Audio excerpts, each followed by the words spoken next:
इडली डोसा बनवायचं म्हटलं की ते पीठ फर्मेट करायला लागतं, पण मला आहे ना टाईमच भेटला नाही. मला सकाळच्या नाश्त्याची ऑर्डर रात्री 8-11 वाजता आली.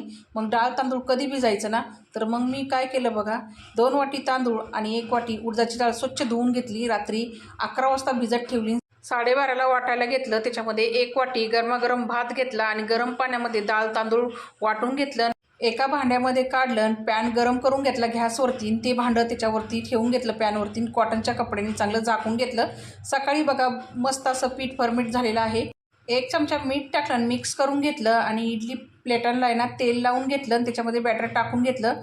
पात्रामध्ये पाणी उकळलेलं आहे, त्यामध्ये प्लेटा ठेवून घेतल्या आणि मस्त अशी 15 मिनटं वाफळून घेतली इडली.